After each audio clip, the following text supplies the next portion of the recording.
Google's stock just popped 8% after the antitrust ruling, and Wall Street is celebrating what they're calling a major victory.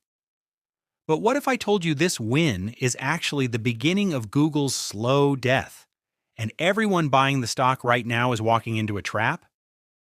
Here's what the market completely missed. Yes, Google avoided selling Chrome. Yes, they kept Android. But buried in the 230-page ruling is a requirement that could destroy Google's entire competitive advantage. They must share their search index data with competitors. Let me explain why this is devastating. For 20 years, Google's monopoly was built on one thing: their massive search index that nobody else could match. Every search query you make, every link you click, every millisecond you spend on a page, that data goes into Google's index, making their search results better and better. Competitors like DuckDuckGo couldn't compete because they didn't have that data, but now Google has to hand it over. The DOJ argued that the size of Google's index gives it a key competitive advantage, and making that data available would narrow the scale gap.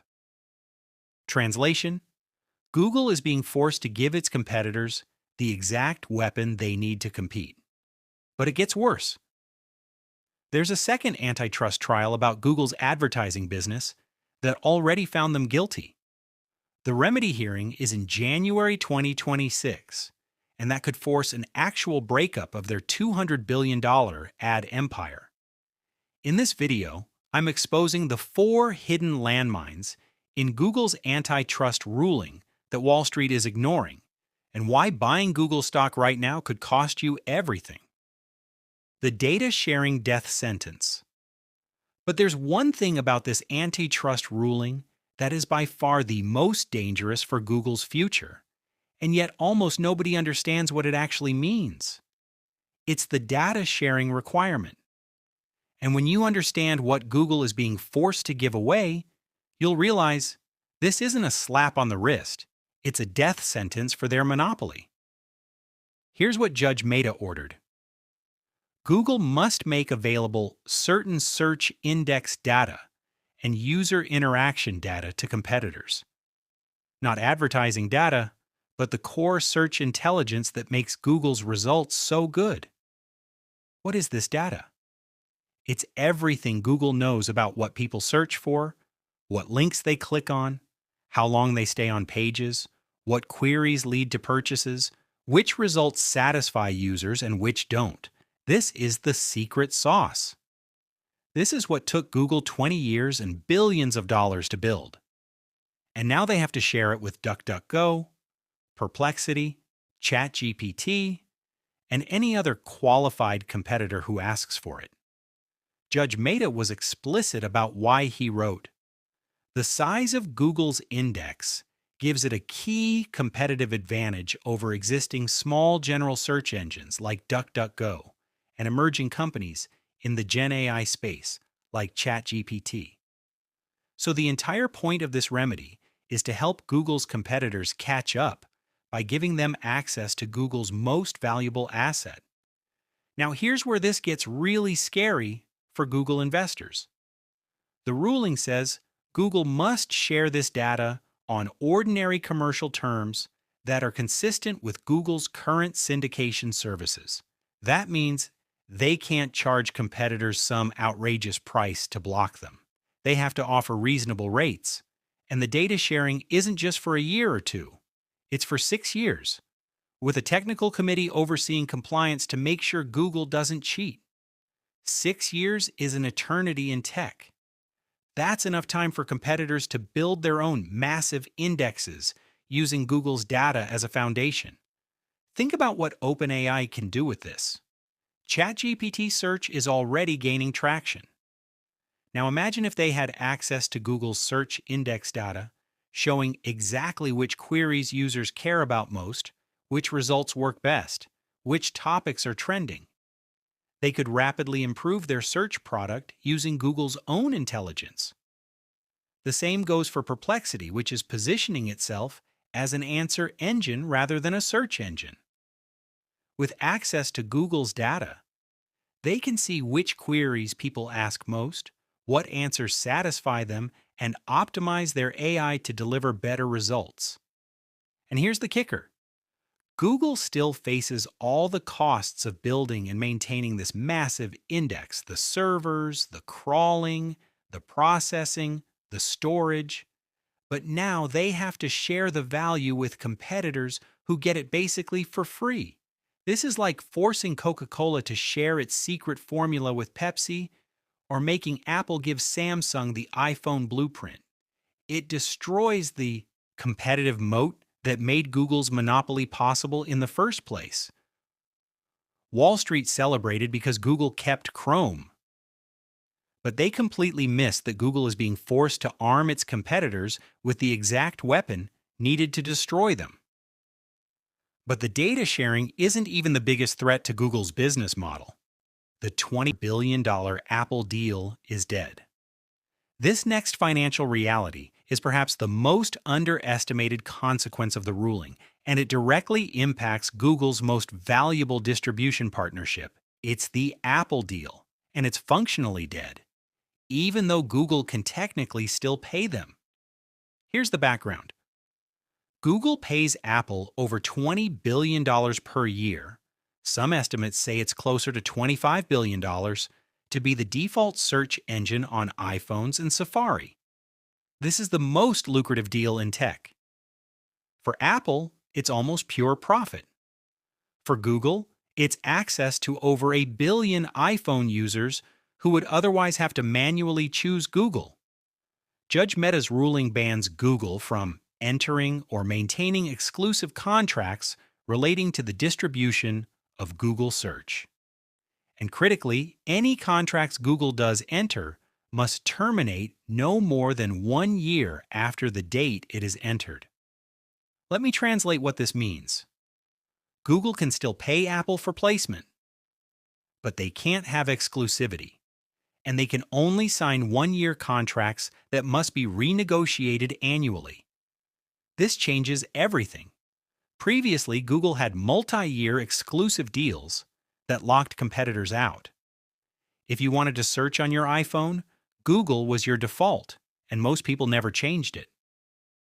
That default position was worth billions in search traffic. Now, Google has no exclusivity. Apple can offer users a choice screen. They can preload multiple search engines. They can partner with OpenAI's ChatGPT search, Perplexity, or any other competitor alongside Google. And with only 1-year contracts, Google loses pricing power. Previously, Apple knew Google had no choice but to pay up because exclusivity was worth it. Now, with shorter contracts and no exclusivity, Apple has less leverage, so they might accept lower payments. Or worse for Google, Apple might decide the relationship isn't worth it and build their own search engine using the data Google is now forced to share. Here's the financial impact. If Google loses even 30% of iPhone search traffic to competitors, which is realistic once users have choices, that's billions in lost revenue. And remember, this isn't just direct revenue from search ads. It's also the data from those searches that makes Google's index better, which makes their ads more targeted, which increases ad prices. There's another angle nobody's talking about. Apple makes roughly $9.5 billion in profit from the Google payments. If that deal shrinks or disappears, Apple has to replace that revenue. How? Either by charging users more for iPhones, cutting costs elsewhere, or building their own search and ads business. During testimony in May 2025, Apple executive Eddie Q dropped a bombshell. He told the judge that search volumes through Safari had declined for the first time in 22 years. That's not just a Google problem. That's evidence that people are shifting to AI chat interfaces and away from traditional search. So Google is facing a perfect storm: losing exclusivity with Apple, losing search volume even from the traffic they still have, and facing competitors who can now offer Apple alternative deals using Google's own data. But even if Google could survive these problems, there's a legal bomb about to explode. The second antitrust case. Everyone forgot. Here's the legal time bomb that could actually break up Google, and it's flying completely under the radar while everyone focuses on the search case. It's the ad tech antitrust trial, and Google already lost. The remedy hearing is in January 2026. Let me give you the background. While the search case was happening, the DOJ also sued Google over its advertising technology business. In August 2024, the same month the search case ruled against Google, a federal judge also ruled that Google has an illegal monopoly in ad tech. This is a separate case with separate remedies, targeting Google's $200+ billion advertising business, and many experts believe this case could result in an actual forced breakup. Why? Because Google's ad tech monopoly works differently than search. Google owns three sides of the advertising market. They own the platform where advertisers buy ads, the platform where publishers sell ad space, and the exchange that connects them. It's like owning the New York Stock Exchange, being the biggest buyer on it, and also being the biggest seller. Clear conflict of interest. The judge already ruled this is illegal. Now in January 2026, there will be a hearing to decide remedies. And unlike the search case where Judge Mehta decided not to break up Chrome, the ad tech case has a much stronger argument for forced divestiture. Bloomberg and other outlets have reported that the DOJ is likely to push for Google to sell off parts of its ad tech business. We're talking about Google Ad Manager, DoubleClick, and potentially other pieces worth tens of billions of dollars. And here's what makes this especially dangerous.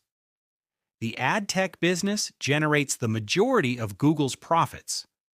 Search brings in traffic, but ads make the money. If Google is forced to divest significant ad tech assets, it doesn't just lose revenue, it loses the integrated system that makes their advertising so effective.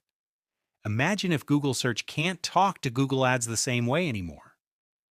Imagine if third-party ad exchanges get access to Google's data, but Google doesn't get priority access to their own inventory. The entire value proposition falls apart, and the timeline matters.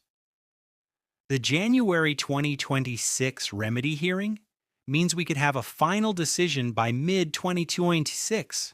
That's less than a year away. But the market is completely ignoring it because they're so focused on the search case win. Here's the other problem. Even if Google appeals, which they will, the appeals process takes years. And during that time, Google operates under both the search remedies and potentially the ad tech remedies. That's 6 years of data sharing, 6 years of regulatory oversight, 6 years of helping competitors, while simultaneously potentially operating a broken up ad business. And if all of this wasn't bad enough, there's one more trend that's killing Google's core business. The AI search revolution is real. Here's the market shift that Google can't stop, even without antitrust problems, and it's happening right now in real time. It's the move from traditional search to AI chat interfaces, and the data proves people are abandoning Google faster than anyone expected. Remember that bombshell testimony from Apple's Eddie Q? He told Judge Mehta that search volumes through Safari, which uses Google as the default, declined for the first time in 22 years. Think about that. For 2 decades, search volume went up every single year. Then suddenly in 2024 or 2025, it goes down. Where are people going instead? ChatGPT, Perplexity, Claude, Gemini, Google's own AI, and other AI chat interfaces. Why? Because when you want an answer to a question, it's faster to ask ChatGPT and get a direct answer than to Google it. Click through multiple links, read articles, and piece together the answer yourself. OpenAI knows this. That's why they launched ChatGPT Search and are aggressively pushing it as a Google alternative. Perplexity is positioning itself as an answer engine that cites sources but gives you the answer directly. And here's the financial problem for Google. When you search on Google, you see ads. Google makes money. When you ask ChatGPT a question, OpenAI shows you an answer with citations. No ads. Google makes $0. Even when Google tries to compete with its own Gemini AI, they're cannibalizing their search business. If Gemini gives you a direct answer, you don't click on search results, you don't see ads. Revenue goes down. Judge Mehta recognized this in his ruling.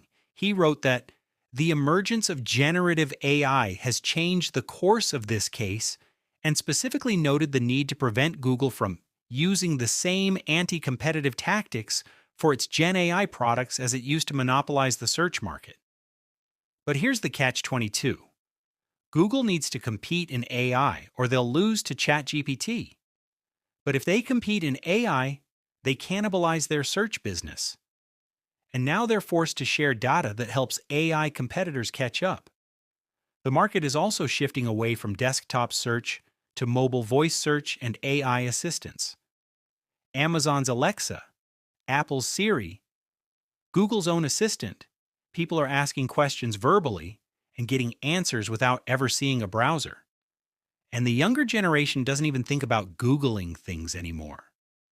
Gen Z is using TikTok for search, asking ChatGPT questions, or just going straight to Amazon if they want to buy something.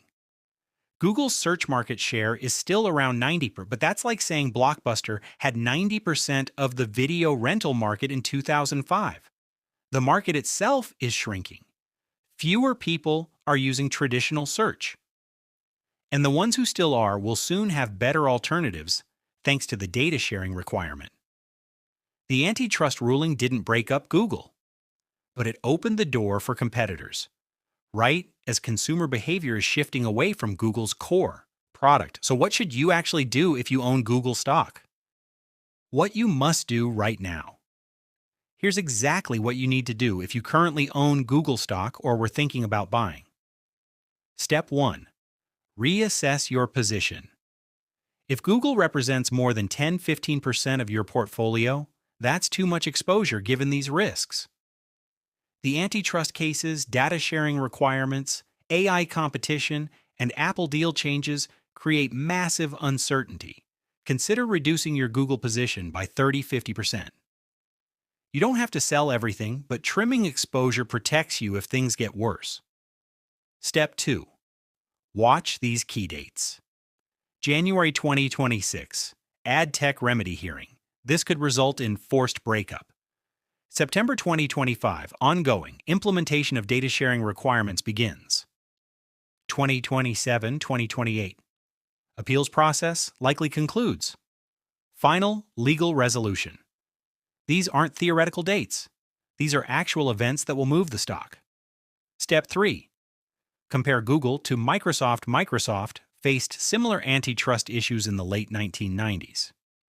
Their stock went nowhere for a decade while they dealt with legal problems. They eventually recovered, but it took 18+ years. Do you want to hold Google for 15 years hoping they recover? Or would you rather put that money into companies without massive legal overhangs? Step 4. Consider alternatives. If you want tech exposure, look at companies that aren't facing antitrust battles. Microsoft? Yes, they recovered. Apple, though they have their own issues. Amazon, or even newer players in AI like NVIDIA. If you believe in search and ads, maybe Meta is a better bet. They have their own problems, but nothing like Google's legal nightmare. Step 5. Don't chase the 8% pop. The worst thing you can do is see Google's stock up 8% after the ruling and think, I should buy. That pop is based on misunderstanding. Professional investors are probably using that pop to exit their positions. When the market realizes what data sharing actually means, and when the ad tech remedy drops in January, that 8% gain will evaporate fast. So we've covered the 4 hidden landmines in Google's antitrust ruling. The data sharing requirement that forces Google to arm its competitors. The death of the $20 billion Apple exclusive deal. the second ad tech antitrust case that could force an actual breakup, and the AI search revolution that's killing Google's core business, while regulations help competitors catch up. These are the exact threats that Wall Street missed while celebrating the 8% stock pop. But here's something I didn't tell you at the start of this video. Everything I just shared is completely useless if you don't know which other big tech stocks are facing similar antitrust risks and which ones are actually safe to buy. Without understanding the broader regulatory landscape, you could sell Google and buy straight into another legal nightmare. Click this video over here where I break down the safest big tech stocks for 2026 and which ones to avoid. I'll see you in the next one.